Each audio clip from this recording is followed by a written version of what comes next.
نحمد و نصلی علی رسولہ الکریم اما بعد فاعوذ باللہ من الشیطان الرجیم بسم اللہ الرحمن الرحیم رب اشرح لی صدری ویسر لی امری واحلل عقدۃ من لسانی یفقہوا قولی اللہم انی اسألک علما نافعا ورزقا طیبا وعملا متقبلا۔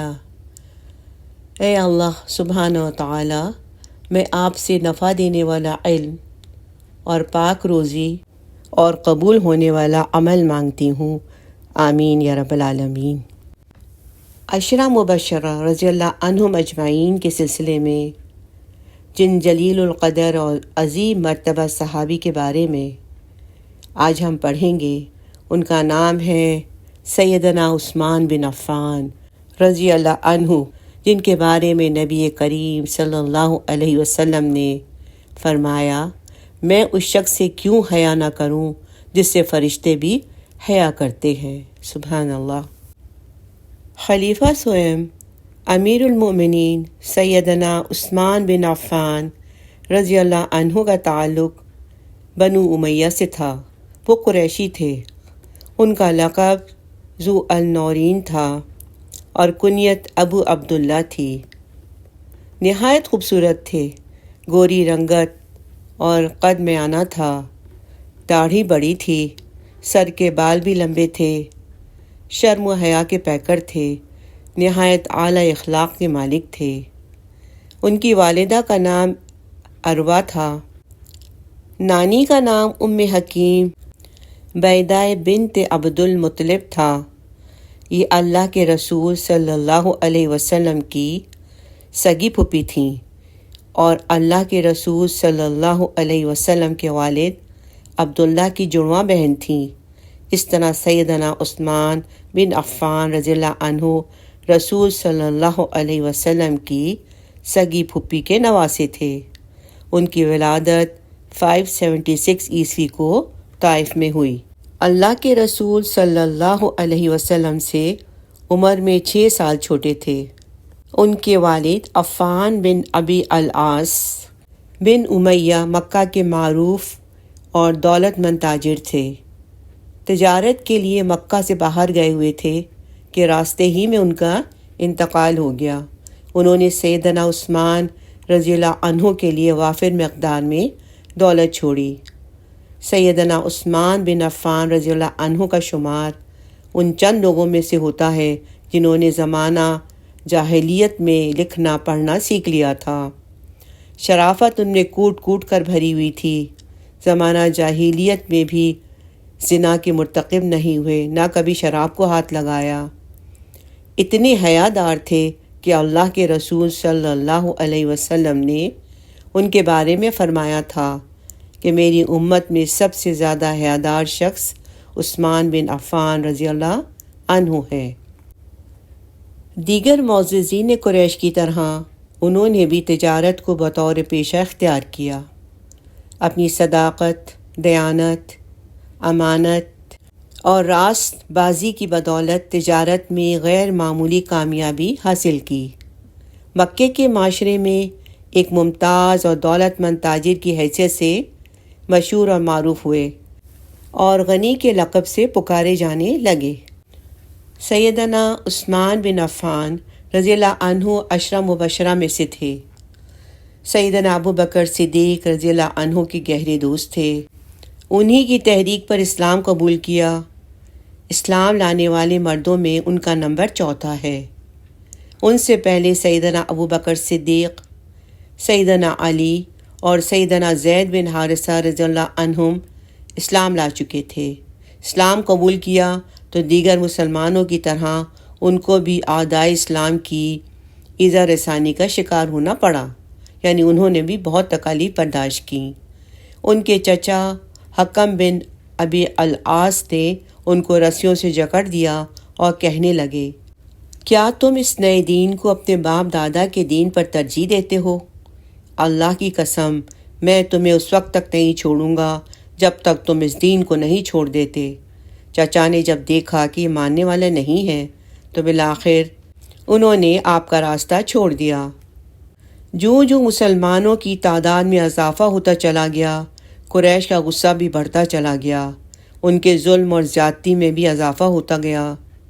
جب شفیق و مہربان نبی صلی اللہ علیہ وسلم نے دیکھا کہ ان کے ساتھیوں کا جینا دوبھر ہو گیا ہے، تو آپ صلی اللہ علیہ وسلم نے صحابہ رضی اللہ عنہم کو ہجرت کی اجازت دے دی، اور اللہ کی راہ میں گھر بار چھوڑنے والوں میں اس پہلے گروہ میں سیدنا عثمان رضی اللہ عنہ اور ان کی اہلیہ محترمہ سیدہ رقیہ بنت رسول صلی اللہ علیہ وسلم بھی شامل تھیں۔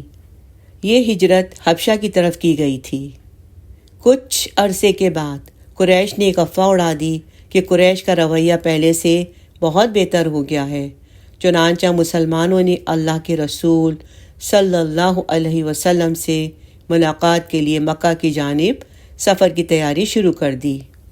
سیدنا عثمان بن عفان رضی اللہ عنہ اور ان کی اہلیہ بھی اس قافلے میں شامل تھے۔ یہاں آ کر معلوم ہوا کہ یہ خبر غلط تھی۔ اس دوران مدینہ طیبہ کی طرف ہجرت کی اجازت مل چکی تھی، چنانچہ آپ نے مدینہ طیبہ کی طرف ہجرت فرمائی۔ یہ وقت بہت تنگی کا تھا۔ مسلمان اپنا سب کچھ لٹا کر صرف ایمان بچا کر مدینہ آ گئے تھے۔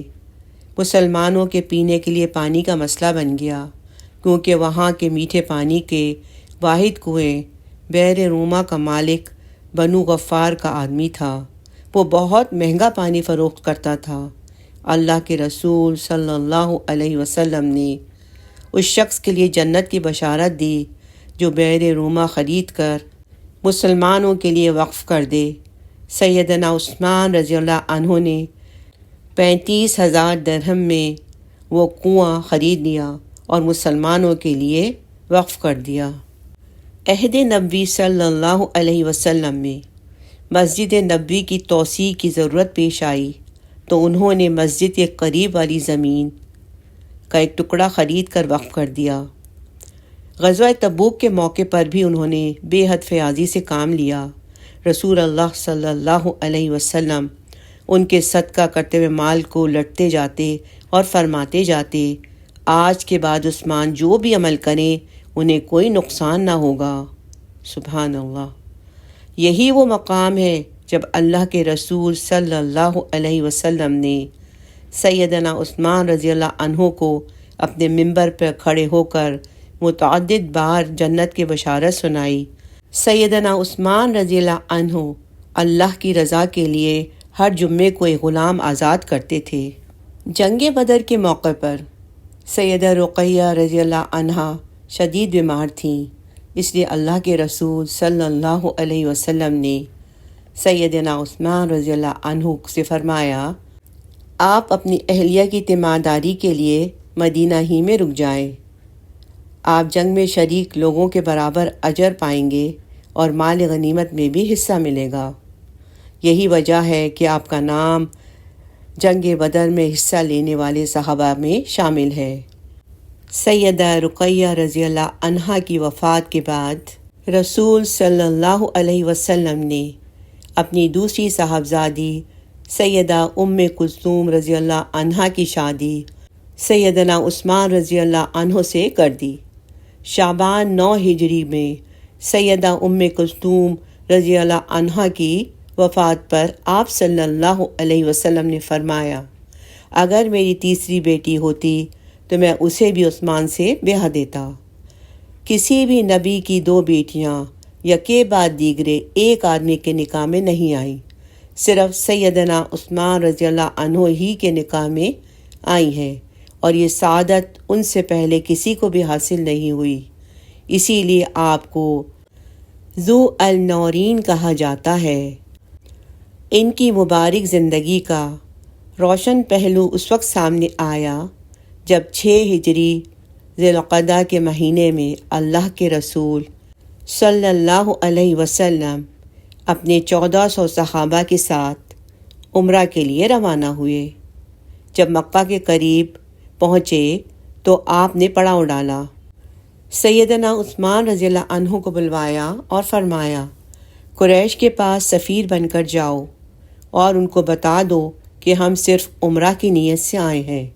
سیدنا عثمان بن عفان رضی اللہ عنہ مکہ میں ابان بن سعید بن العاص کی پناہ میں داخل ہوئے۔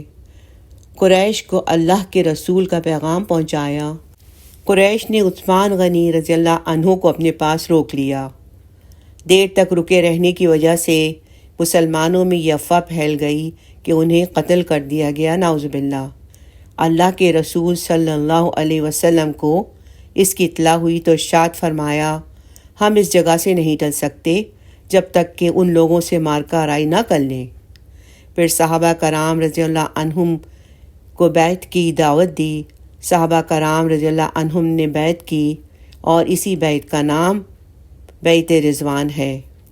سیدنا عبداللہ بن عمر رضی اللہ عنہما کا قول ہے کہ اگر بقائے مکہ میں سیدنا عثمان رضی اللہ عنہ سے زیادہ کوئی اور معزز ہوتا تو اللہ کے رسول صلی اللہ علیہ وسلم ان کی جگہ اسے بھیجتے، اور پھر اللہ کے رسول صلی اللہ علیہ وسلم نے خود اپنا ہاتھ پکڑ کے فرمایا، یہ عثمان رضی اللہ کا ہاتھ ہے۔ وہ ان خوش قسمت لوگوں میں سے تھے جن کو اللہ کے رسول صلی اللہ علیہ وسلم نے دنیا ہی میں متعدد موقعوں پر جنت کی خوشخبری سنائی اور آخری وقت تک ان سے راضی رہے۔ آپ خلیفہ اول سیدنا ابو بکر صدیق رضی اللہ عنہ کے عہد میں ان کے مشیر تھے۔ فتویٰ دینے کی خدمت بھی ان کے ذمے تھی، وہ کاتب بھی تھے۔ اسی طرح سیدنا فاروق اعظم رضی اللہ عنہ کی خلافت کے زمانے میں وہ مجلس شورا کے ممتاز ارکان میں شامل تھے۔ سیدنا فاروق اعظم رضی اللہ عنہ کو جب ابو لولو فیروز مجوسی نے نماز کی حالت میں خنجر گھونپا اور آپ شدید زخمی ہو گئے تو عشرہ مبشرہ میں سے 6 صحابہ جو اس وقت زندہ تھے ان کے نام لیے اور کہا، ان میں سے مشورے کے بعد کسی کو اپنا امیر منتخب کر لیں۔ یہ 6 عظیم شخصیات سیدنا عثمان بن عفان، سیدنا علی بن ابی طالب، سیدنا زبیر، سیدنا طلحہ بن عبداللہ، سیدنا سعد بن ابی وقاص اور سیدنا عبد الرحمن بن عوف رضی اللہ عنہم اجمعین تھے۔ سیدنا عبد الرحمن بن عوف رضی اللہ عنہ نے مسلسل 3 دن تک مدینہ طیبہ کے اہل رائے افراد، لشکر کے سپہ سالاروں اور عام مسلمانوں سے مشورہ کے بعد خلافت سیدنا عثمان بن عفان رضی اللہ عنہ کے سپرد کر دی۔ سب سے پہلے خود ان کے ہاتھ پر بیعت کی، پھر سیدنا علی رضی اللہ عنہ نے، پھر باری باری باقی صحابہ کرام رضی اللہ عنہم نے ان سے بیعت کی۔ اس طرح متفقہ طور پر ان کو خلیفہ بنایا گیا۔ یہ واقعہ محرم 24 ہجری نومبر 644 عیسوی کو پیش آیا۔ سیدنا عثمان رضی اللہ عنہ کی خلافت کا زمانہ 12 سال کے عرصے پر محیط ہے۔ اس دوران اسلام دور دور تک پھیلا۔ مورخین کے مطابق ابھی 1 سال کا عرصہ نہ گزرا تھا کہ امیر المومنین سیدنا عثمان رضی اللہ عنہ کے حکم سے بحر عرب میں مسلمانوں کے 1400 جنگی جہاز گشت کر رہے تھے۔ سیدنا عثمان رضی اللہ عنہ کے دور میں افریقہ فتح ہوا۔ مورخین اور سیرت نگاروں کے مطابق جتنی فتوحات سیدنا عمر فاروق رضی اللہ عنہ کے دور میں ہوئیں، اس سے کہیں زیادہ فتوحات سیدنا عثمان رضی اللہ عنہ کے عہد میں ہوئیں۔ تاریخ کے ان حقائق کو پڑھ کر قاری حیران رہ جاتا ہے کہ سیدنا عثمان رضی اللہ عنہ کے دور میں مسلمانوں نے کس قدر کامیابیاں حاصل کیں۔ چاروں طرف اسلامی حکومت پھیلتی چلی گئی، کہاں ہندوستان کا گجرات، کہاں خراسان، تبرستان، سوات، کابل، نشاپور، کہاں تونس، الجزائر، مراکش، حتیٰ کہ اسپین کے دروازوں پر اسلامی لشکر دستک دے رہا ہے۔ سیدنا عبداللہ بن زبیر رضی اللہ عنہ مشرقی افریقہ کو فتح کرتے ہیں اور مسلمان کوقاف اور بحر قزوین تک پہنچ جاتے ہیں۔ سیدنا عثمان رضی اللہ عنہ کی بے پناہ سیاسی بصیرت کا اندازہ اس بات سے بھی کریں کہ اس دور میں تہذیب و تمدن، صنعت و حرفت، تجارت اور علوم اور فنون کو بے حد ترقی ہوئی، دولت اور ثروت کا دورہ ہوا، اور صحابہ کرام رضی اللہ عنہم نے مدینہ طیبہ کے گرد و نواح میں خوبصورت مکانات تعمیر کیے۔ تجارت کو فروغ دینے کے لیے پرانے بازاروں کے ساتھ ساتھ نئے بازار قائم کیے۔ قریش کے سرکردہ افراد حجاز سے نکل کر دور دور تک پہنچ گئے۔ سیدنا عثمان رضی اللہ عنہ کے کارناموں میں سے ایک عظیم کارنامہ مسجد نبوی کی توسیع بھی ہے۔ انہوں نے گراں قیمت پر مسجد کے گرد و نواح کے مکانات خرید کر مسجد میں شامل کیے۔ اپنے دور میں انہوں نے امت مسلمہ کو ایک ایسا تحفہ دیا جو رہتی دنیا تک سب کے کام آتا رہے گا۔ انہوں نے عالم اسلام کو ایک ہی مصحف اور قرآت پر اکٹھا کیا۔ قرآن مجید کے نسخے لکھوا کر دنیا کے مختلف علاقوں میں بھجوائے۔ آج ہم جس قرآن کریم کی تلاوت کرتے ہیں یہ مصحف عثمانی ہی ہے، اسی لیے ان کو جامع القرآن کا لقب دیا گیا۔ اتنی تیزی سے ہر طرف ترقی، اسلامی حکومت کی توسیع اور اتنے عظیم کارنامے آخر کفر کو کیسے گوارا ہو سکتے تھے؟ انہوں نے مسلمانوں کے اس راست باز، معزز اور مکرم خلیفہ سوئم اور برگزیدہ قائد ملت اسلامیہ کے خلاف بڑی گھناؤنی اور گہری سازشیں شروع کر دیں۔ عبداللہ بن سبا یمن کا ایک یہودی تھا جو ابن سودا کے نام سے مشہور تھا۔ اس نے فتنے کو ہوا دینے میں کلیدی کردار ادا کیا۔ اس نے بظاہر اسلام کو قبول کیا، اپنے آپ کو محب اہل بیت اور محب بنی ہاشم ظاہر کیا، اپنی چکنی چپڑی باتوں سے ان پڑھ اور سادہ لوح عوام کو گرویدہ بنایا، اور سیدنا عثمان رضی اللہ عنہ پر بے بنیاد الزامات لگائے جن کی کوئی اصلیت نہ تھی۔ جھوٹے اور جعلی خط لکھوائے گئے۔ سیدنا عثمان رضی اللہ عنہ نے ان الزامات کے جوابات بھی دیے، لوگوں کو مطمئن بھی کیا۔ راست باز اور سچے مومن اس فتنے سے مکمل طور پر الگ ہو گئے، مگر اس کے باوجود آہستہ آہستہ شر پسند مدینہ طیبہ میں جمع ہوتے چلے گئے۔ پھر ایک دن وہ آیا جب شر پسندوں نے ان کے گھر کا محاصرہ کر لیا۔ انہوں نے اپنے مکان کی چھت پر چڑھ کر باغیوں سے خطاب کیا اور انہیں سمجھایا۔ شر پسندوں کو نصیحت کی، مگر باغیوں کا دباؤ بڑھتا چلا گیا۔ اس دوران مسلمان ان کے دفاع کے لیے آگے بڑھے۔ سیدنا علی بن ابی طالب رضی اللہ عنہ نے اپنے صاحبزادوں سیدنا حسن رضی اللہ عنہ اور سیدنا حسین رضی اللہ عنہ کو ان کی قیام گاہ کے باہر حفاظت کے لیے پہرے دار بنا کر بھیجا۔